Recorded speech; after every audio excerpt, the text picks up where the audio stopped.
अथ शत्रुघ्न के बाण से लव की मूर्छा, कुश का रण नक्षत्र में आना, कुश और लव की विजय तथा सीता के प्रभाव से शत्रुघ्न आदि एवं उनके सैनिकों की जीवन रक्षा।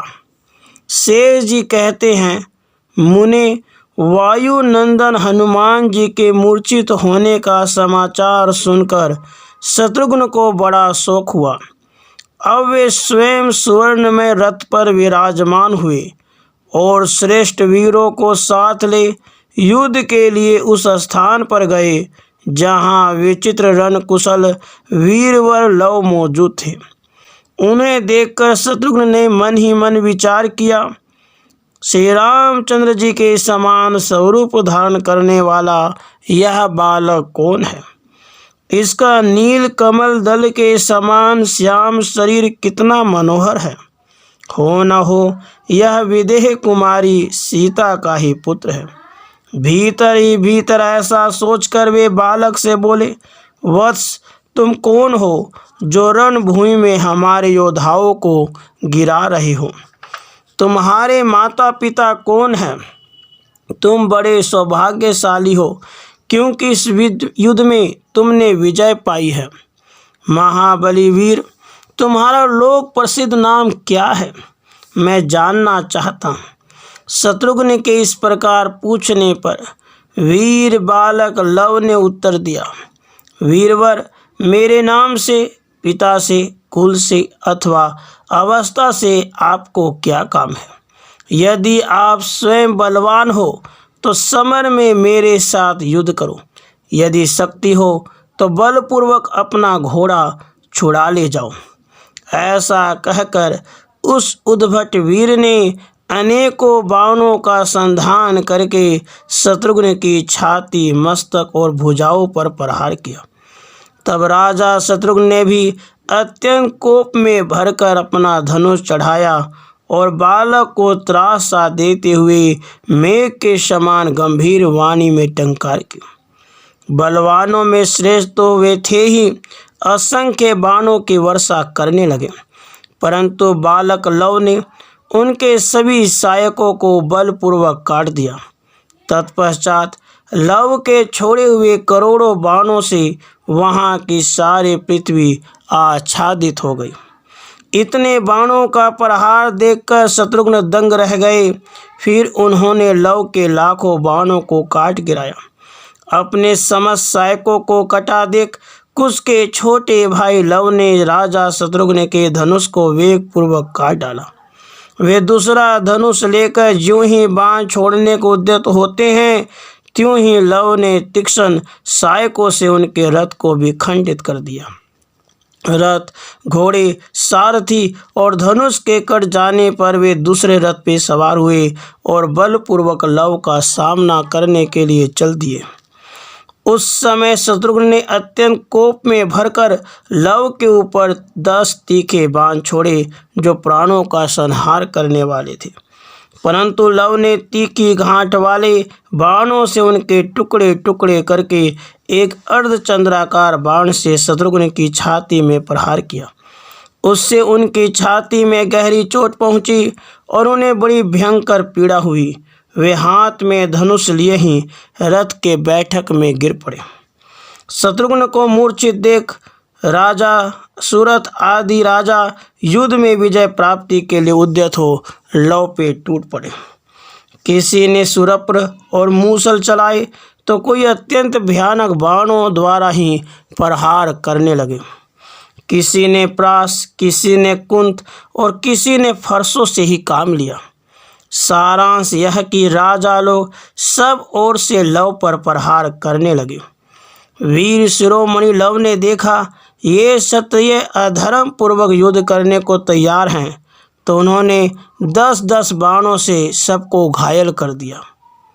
लव की बाण वर्षा से आहत होकर कितने ही क्रोधी राजा रणभूमि से पलायन कर गए और कितने ही युद्ध क्षेत्र में ही मूर्छित होकर गिर पड़े।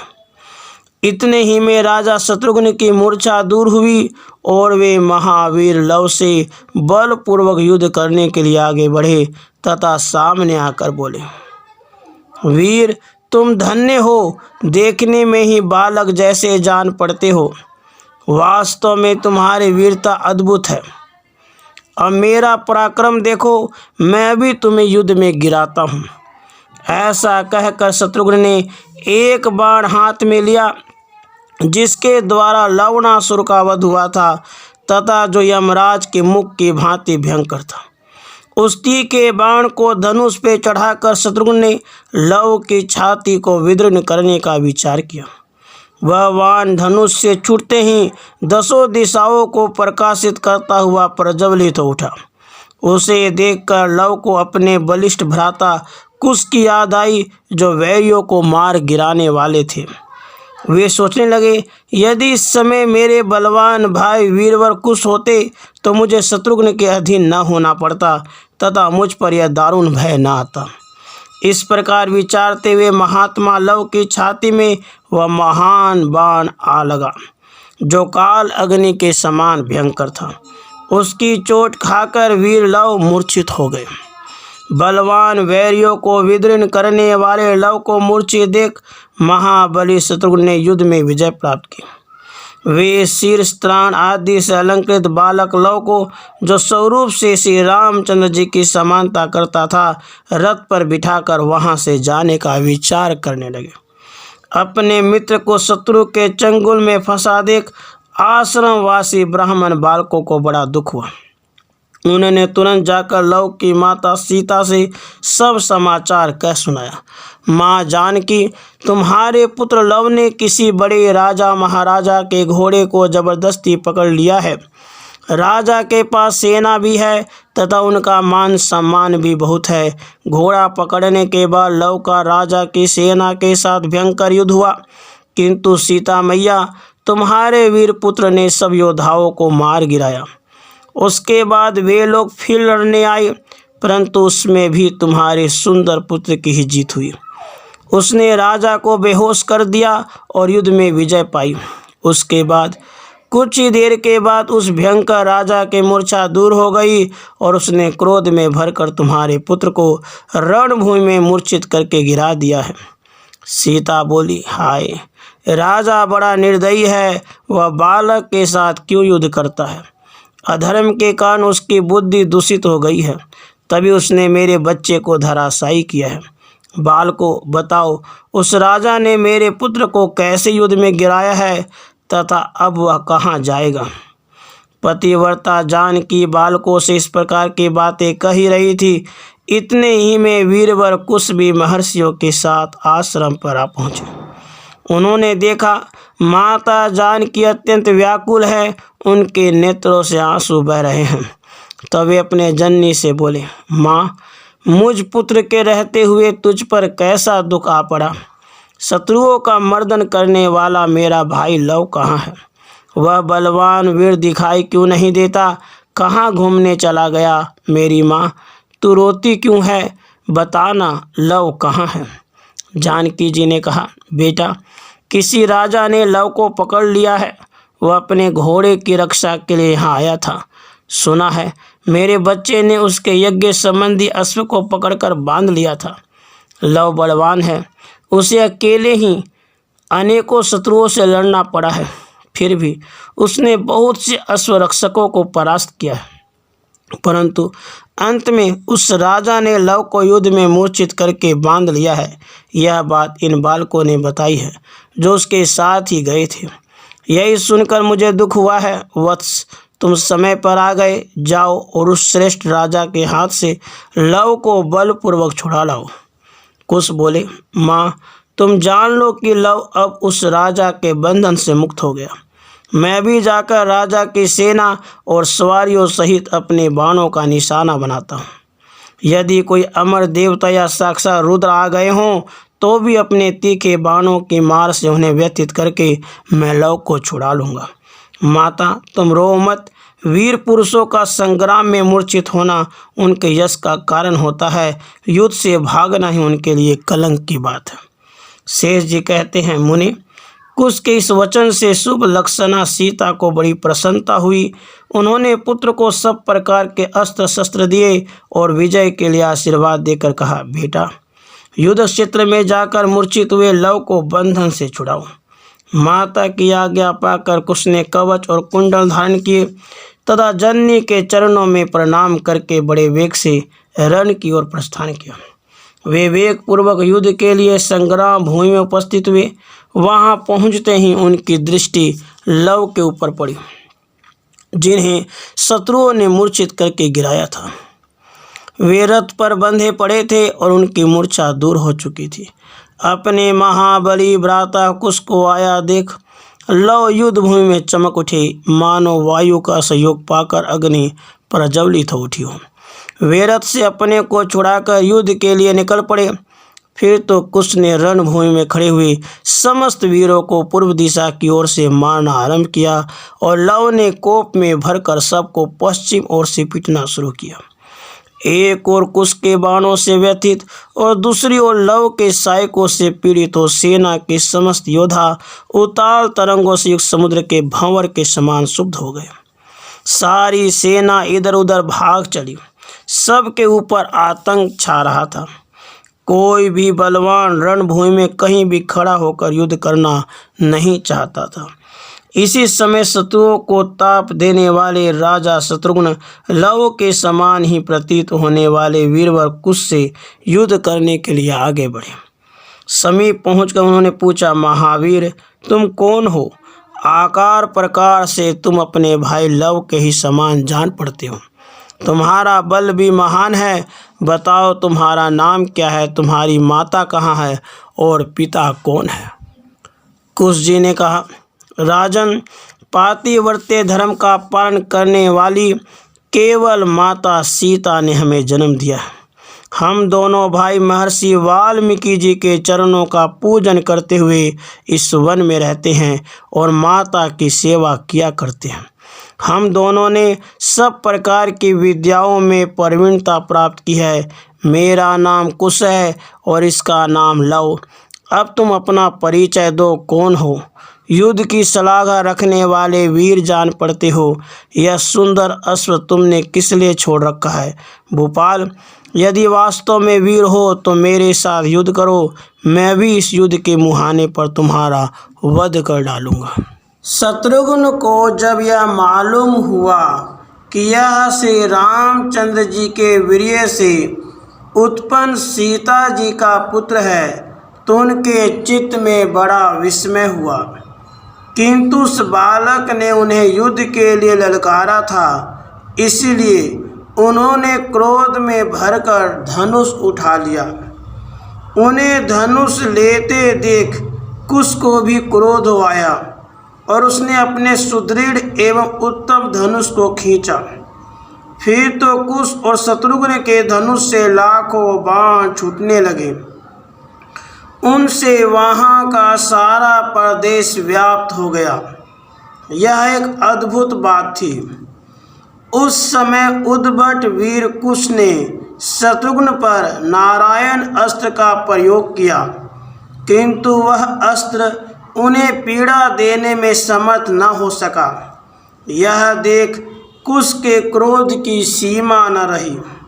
वे महान बल और पराक्रम से संपन्न राजा शत्रुघ्न से बोले, राजन, मैं जानता हूँ तुम संग्राम में जीतने वाले महान वीर हो, क्योंकि मेरे इस भयंकर अस्त्र नारायण अस्त्र ने भी तुम्हें तनिक बाधा नहीं पहुँचाई।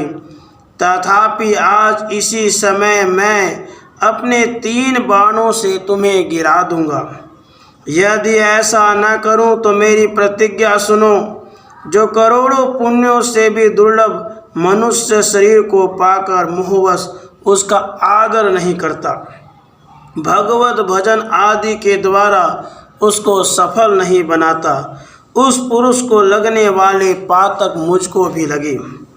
अच्छा, अब तुम सावधान हो जाओ, मैं तत्काल ही तुम्हें पृथ्वी पर गिराता हूँ। ऐसा कहकर कुश ने अपने धनुष पर एक बाण चढ़ाया। जो काल अग्नि के समान भयंकर था। उन्होंने शत्रु के अत्यंत कठोर एवं विशाल वक्षस्थल को लक्ष्य करके छोड़ दिया। कुश को उस बाण का संधान करते देख शत्रुघ्न कोप में भर गए तथा श्री रामचंद्र जी का स्मरण करके उन्होंने तुरंत उसे काट डाला। बाण के कटने से कुश का क्रोध और भी भड़क उठा तथा उन्होंने धनुष पर दूसरा बाण चढ़ाया। उस बाण के द्वारा वे शत्रुघ्न की छाती छेद डालने का विचार कर ही रहे थे कि शत्रुघ्न ने उसको भी काट गिराया। तब तो कुश को और भी क्रोध आया।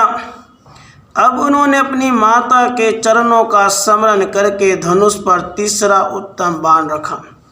शत्रुघ्न ने उसको भी शीघ्र ही काट डालने के विचार से बाण हाथ में लिया, किंतु उसे छोड़ने के पहले ही वे कुश के बाण से घायल होकर पृथ्वी पर गिर पड़े। शत्रुघ्न के गिरने पर सेना में बड़ा भारी हाहाकार मचा। उस समय अपनी भुजाओं के बल पर गर्व रखने वाले वीरवर कुश की विजय हुई।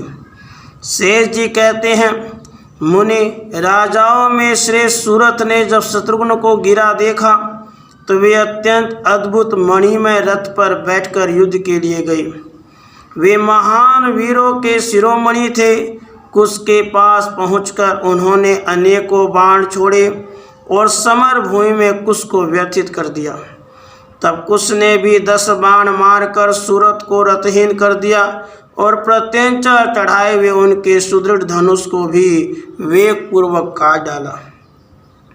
जब एक किसी दिव्य अस्त्र का प्रयोग करता तो दूसरा उसके बदले में संहार अस्त्र का उपयोग करता था, और जब दूसरा किसी अस्त्र को फेंकता तो पहले वाला भी वैसा ही अस्त्र चलाकर तुरंत उसका बदला चुकाता था। इस प्रकार उन दोनों में घोर घमासान युद्ध हुआ जो वीरों के रोंगटे खड़ा कर देने वाला था। कुश ने सोचा, अब मुझे क्या करना चाहिए। कर्तव्य का निश्चय करके उन्होंने एक तीक्ष्ण एवं भयंकर सहायक हाथ में लिया। छूटते ही वह काल अग्नि के समान प्रज्वलित हो उठा। उसे आते देख सूरत ने ज्यों ही काटने का विचार किया त्यों ही वह महाबाण तुरंत उनके छाती में आ लगा। सूरत मूर्छित होकर रथ पे गिर पड़े।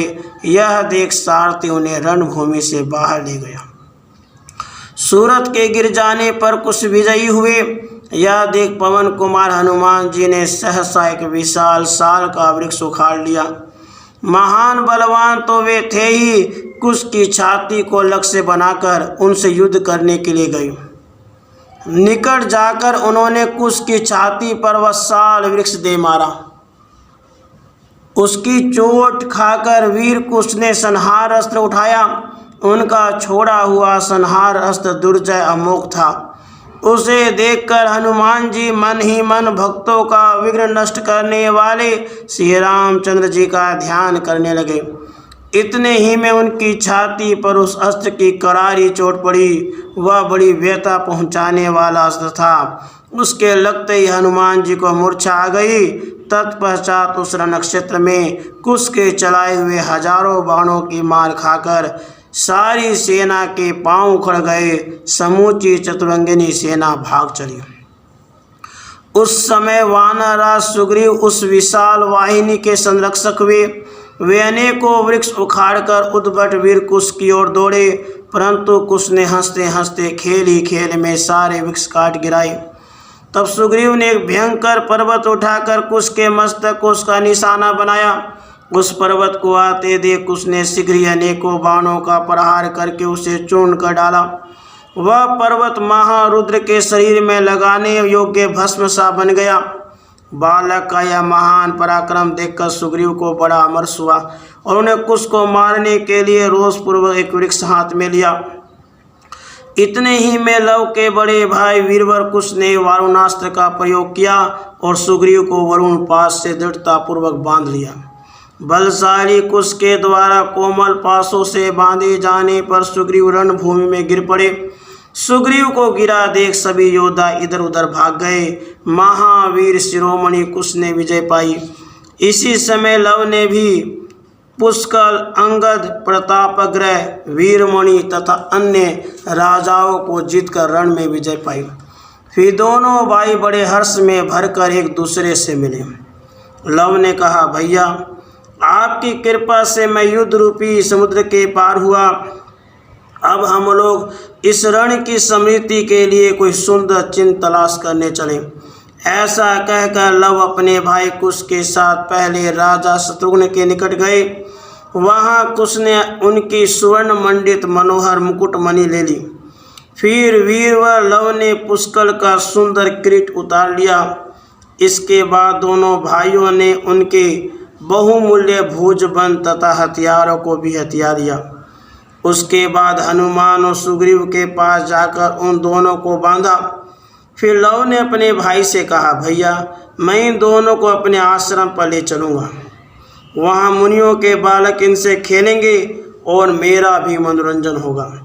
इस तरह की बातें करते हुए उन दोनों महाबली वानरों को पकड़कर वे आश्रम की ओर चले और माता की कुटी पर जा पहुँचे।